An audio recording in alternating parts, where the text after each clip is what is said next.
మేడారం మహాజాతర పూర్తయింది. జాతరలో ఏర్పాటు చేసిన హుండీలను లెక్కించేందుకు అధికారులు అన్ని రకాల ఏర్పాట్లు పూర్తి చేశారు. హనుమకొండలోని టీటీడీ కళ్యాణ మండపంలో 518 హుండీల లెక్కింపు ప్రారంభమైంది. గత ఏడాది కంటే ఈసారి భక్తులు అధిక సంఖ్యలో అమ్మవార్లను దర్శించుకోవడంతో ఆదాయం పెరిగే అవకాశం ఉందని అధికారులు చెబుతున్నారు. హుండీ లెక్కింపు కోసం 158 మంది సిబ్బంది, 200 మంది వాలంటీర్లను అందుబాటులో ఉంచామని ఆలయ అధికారులు తెలిపారు. 7 రోజుల్లో హుండీ లెక్కింపు పూర్తి చేస్తామని అధికారులు చెబుతున్నారు. జనసేన అధినేత పవన్ కళ్యాణ్ పై మాజీ మంత్రి పేర్ని సంచలన వ్యాఖ్యలు చేశారు. తాడిపల్లిగూడెం సభలో పవన్ కళ్యాణ్ వ్యాఖ్యలపై మాజీ మంత్రి పేర్ని నాని కౌంటర్ ఇచ్చారు. కురుక్షేత్ర యుద్ధంలో కర్ణుడి రథసారథిగా వ్యవహరించిన శల్యుడితో పవన్ కళ్యాణ్ ను పేర్ని నాని పోల్చారు.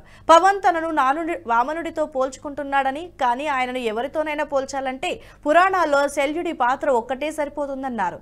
చంద్రబాబు పల్లకి మోయటమే పవన్ కళ్యాణ్ పని అన్నారు. నువ్వు 24 తీసుకుంటావో, 4 తీసుకుంటావో, లేక 2 సీట్లు తీసుకుంటావో మాకెందుకు అంటూ ఎద్దేవా చేశారు.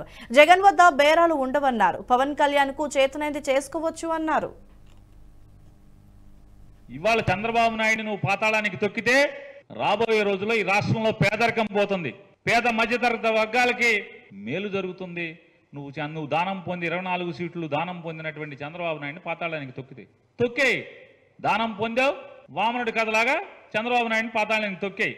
సాధారణంగా ఎవడన్నా పొగట్టాకి పక్కనే ఉన్న పెట్టుకుంటాడు, లేదా ఇద్దరు కలిసి ఉన్నారు కాబట్టి పవన్ కళ్యాణ్ని చంద్రబాబు పొగడాలి, చంద్రబాబుని పవన్ కళ్యాణ్ పొగడాలి. చంద్రబాబు ఒక్కటంటే ఒక్క మాట పవన్ కళ్యాణ్ గురించి మాట్లాడాల, ఒక్క మాట కూడా.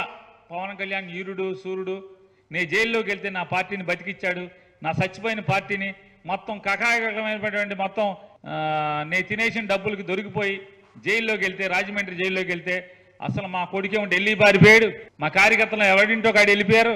పవన్ కళ్యాణ్ వచ్చి మా పార్టీని బతికిచ్చాడు, లేకపోతే మా పార్టీ అసలు మామూలుగా పోటీ చేయటానికి కూడా కనీసం ఈ 94 సీట్లు డిక్లేర్ చేయడానికి కూడా మనుషులు ఉండేవాళ్ళు కాదని చెప్పని ఒక మాట చెప్పాడా? ఈ వీడియో మీకు నచ్చినట్టయితే లైక్ చేయండి, 10 మందికి షేర్ చేయండి. అలాగే కామెంట్ల రూపంలో మీ అభిప్రాయాలను మాతో పంచుకోండి. Nationalist hub group of channels ను సబ్స్క్రైబ్ చేసుకుని తెలుగునాట జాతీయవాద జర్నలిజాన్ని ప్రోత్సహించండి. ఈ వీడియో కింద ఉన్న బెల్ ఐకాన్ పై క్లిక్ చేయడం మర్చిపోవద్దు.